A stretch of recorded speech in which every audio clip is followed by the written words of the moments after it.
I am so excited. I am launching a new course. It's quantum stress management. So it's a stress management course, but it's really more about stress resilience and helping you and anyone who wants to learn the quantum health strategies that have helped me so much, really helping us become more stress resilient.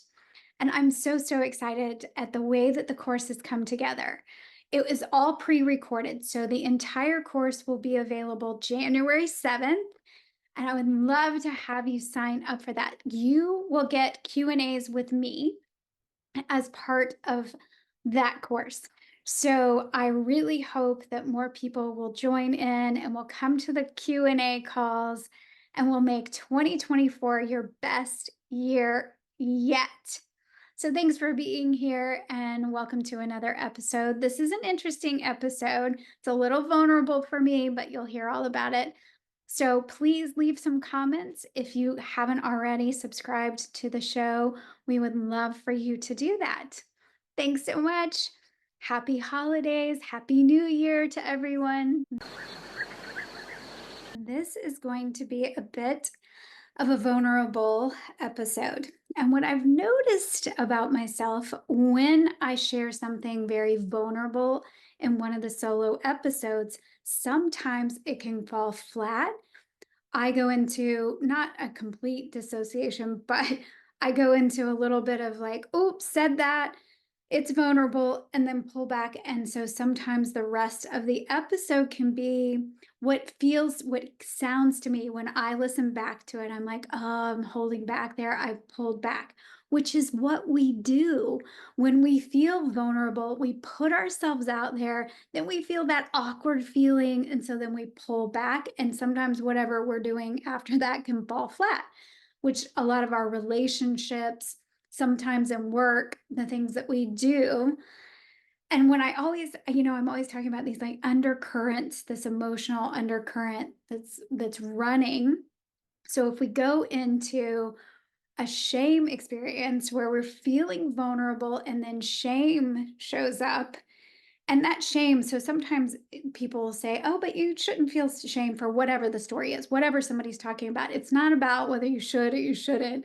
When you experience, when we all feel this stuff, when we feel shame, like I am a mistake, the versus I made a mistake, that feeling that we are not enough, we are not a good enough, we are broken, those kinds of shame feelings, then things can kind of shut down inside of us, our nervous system, that freeze, fight, flee, freeze, flop.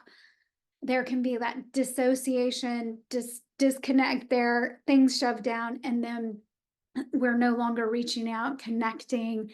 And when shame is met with empathy, when it is brought to light, then it can't live there. So it's interesting that we don't want to share, we don't want to be vulnerable, but that actually is the way forward. But when shame shows up, it shuts things down. So I'm going to share this because it came up the other day and I thought it might be kind of not kind of, I thought it would be important and it might be helpful for somebody out there. So hopefully it's helpful to you. And how this came up, it was an experience that happened in middle school that came up, but how I was thinking about, I am growing my business. And in growing my business, there are growing pains. I'm trying to also grow on social media, and often my ego gets involved there. And when my ego shows up, the ego's always like, it's not enough. You're not enough. And the soul is always, the message of the soul is, you're right on time. But my ego wants to do a lot of comparison. And we know the thief of happiness, comparison is the thief of happiness, right? We all know that. Or maybe you don't know that. Maybe you never heard that. But when we start comparing ourselves to other people is when we really start to feel really crappy and it steals our own joy and happiness. But I can't help that sometimes. Just like every other human, you start looking around and saying, you think you're doing a pretty good job. And then you start looking around and going, what? And also for me, trying to grow on social media, I feel like I take a step forward. I'm doing what all of the marketing and social media experts are telling me to do, and I feel like I'm going backwards and losing more followers and all of that sort of stuff. Not that that completely matters, but I want to, I love my work. I love what I do. And so I want to be able to share more of that and get better at what I do. And also, it feels good to be recognizing that your efforts seem to be making progress. So I was thinking about that, and I was thinking about this quote that I've heard recently. It's one of Einstein's, famous sayings, and it was that he said so Einstein said that the most important question that a human will ever ask ourselves, that a human can ever ask of himself, herself, ourselves, is the universe friendly? Is the universe friendly? And I thought about my answer to that, and I've asked enough people now over time that question to know that you can have a really good life, seemingly on the outside, things are looking good, and answer absolutely not to that question. Is the universe friendly? No. Mm-mm. And then I've noticed the people who say, yes, yes, the universe is friendly, don't necessarily always have what looks like this perfect life with everything falling into place. And yet, the people who tend to have things, they look like they have a pretty good life. They usually, have a lot of good things going on. They will sometimes say, no, absolutely not. That's not. So it's not really about what the outside looks like. I'm more interested in the inner experience, the inner world of people, and the answer to that question. Because I think, Einstein's perspective was that how we answer that question will predict how we experience our lives. And I think about different times in my life when I would have said, no, the universe is not friendly. And now my answer is absolutely the world is a friend is the universe is friendly, not necessarily everything in the world, but the universe, I consider the universe fundamentally friendly. But whatever your answer is, it's interesting to just consider that in relationship to your inner world, not just how things are flowing outside, but also what's going on in your inner world, how your feelings, your thoughts, your inner state, right? How you are maneuvering in the world, but from what's going on inside of you. So this is what was going on in my head. Now you know how I live with all the interesting things that happen in my head and the thought process. And I was thinking about how I feel when it feels like I take a step forward and three steps back in trying to grow my business, especially on social media. And I was like, I feel deflated. I feel like maybe there's something wrong with me that I just not, I'm not meant to be successful at this particular thing. Just not great feelings about myself. This really discouraged, kind of what, not even really wanting to talk about it, just wanting to go into hiding about it. Sometimes feeling like just really frustrated. I just want to give up. Like I don't even want to play by the rules because the rules obviously don't work for me. And I go back and forth with that all the time of like, well, the experts in marketing say you have to do it this way. And I'm like, well, that's stupid. I don't want to do it that way. I have to be true to myself and all of that. Back and forth, wasted energy is what I'm saying. But I noticed the feelings in me, the still like deflated and feeling, um, yeah, like wanting to go kind of into hiding about it. And I was reflecting on times in my life. I was like, and if you can try this too. I've used this in resourcing. So in helping people with nervous system regulation and setting up resourcing for themselves when they're doing some deeper psychological work or they're doing some trauma work. So I learned this specifically when I did training in EMDR. Eye movement desensitization and reprocessing is what that EMDR is. So it's eye movements or bilateral stimulation that can be very helpful for particularly in trauma. I like the resourcing part of that whole process. And so in resourcing, I learned to do what we call float back. So if you allow your mind to just float back to a time that you remember first feeling like this, or a time, doesn't have to be the first time, even though I think that can be the most powerful, but a time that you felt like this. So I was allowing my mind to float back. And I floated back to this time in middle school. I don't know if I was in seventh or eighth grade. I think I was in eighth grade. I'm not, but I could have been in seventh. Anyway, I was definitely in middle school. And I tried out for a part in this play. And I felt like I nailed it, like just killed that part. And in fact, there were two teachers that were in charge of the whole thing. And one of the teachers was really kind to me, and she was just very complimentary of my audition. So, that was really great. And I just felt really good about it. So good, right? And before the parts have been announced, you can probably guess where this is going, right? So the parts, who got what part, had not been announced, and it was maybe a day or two later, and I was walking in the hallway, and the hallway, in my recollection, was empty, and the teacher, that particular teacher, and I were walking, and I asked if I could get a copy of the script so I could really start, learning the lines. And she looked at me, very awkward moment, looked at me and said, "Oh, the part went to somebody else. I don't know, whoever else had auditioned for it." And immediately, that sensation that just comes over you of embarrassment. Really, I went right to shame, and this kind of washing over of feeling just like that same sensation that you feel when something dangerous happens, but you escape it. So I think about, when I looked in the rearview mirror and a truck was plowing, 18 wheelers plowing towards you, and you can see it, and then it's braking, and the whole thing is moving to the side, and then the wash that comes over your body, that sensation, the tingling, the like sweat and the armpits, all of that sensation.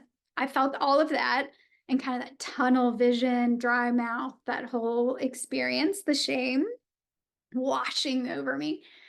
And I immediately, I don't even remember what I said. Something, like, "Oh, okay. Yeah, of course. Yeah, I was, whatever I said." Did not mention it to anyone, did not go home and talk about it, went completely underground with that whole situation.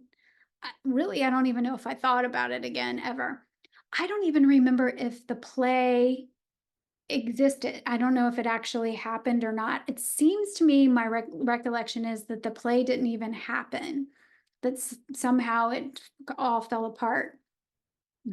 There's a part of me that's like, ha ha ha, it fell apart because you didn't have the right person. But I then adopted a belief, that are some beliefs around that, not even really consciously, but that about not being good enough, right? Of not being the right person for the part. And what really layered in that feels the most stinging to me is that I really thought I had that part. Obviously, I thought I nailed it. And so there are different places in my life looking back where I can see the big sting for me is when I think I'm killing it, and then I get some feedback that says, "Mm-mm, actually, no, you're not killing it. You're not very good. In fact, we gave the part to someone else." And it's not always quite like that. I even feel that way when I get negative comments on YouTube with the content. I put out the free videos, and I'm just trying to be helpful to people. The podcast is on there, and then you'll get somebody who says something really negative, and it just feels really stingy. Like I go right back to that place of, "That's right, you think you're good, but you're not. And in fact, you really shouldn't even be doing this because the part should be given to someone else." So anyway, that is what came to my mind, and I'm thinking about it, and I'm thinking about doing this episode about it. But what I really want to, what I'm saying, you might want to ask yourself of, what is my answer to, is the universe friendly? And if there are places in my life which just are kind of sticky, stuck, is there some situation, if I get into the feelings part of that, the feeling, and where in my life have I felt like that before? And could I look back only to the extent that it would be helpful in illuminating how I could move forward now.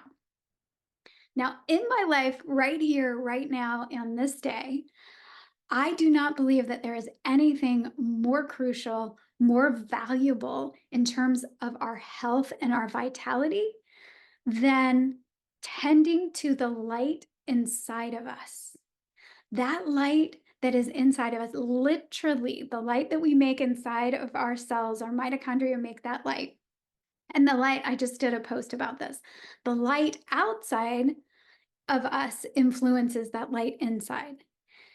And our mindset, our emotions, all of this play a role in this light inside of us being tended to.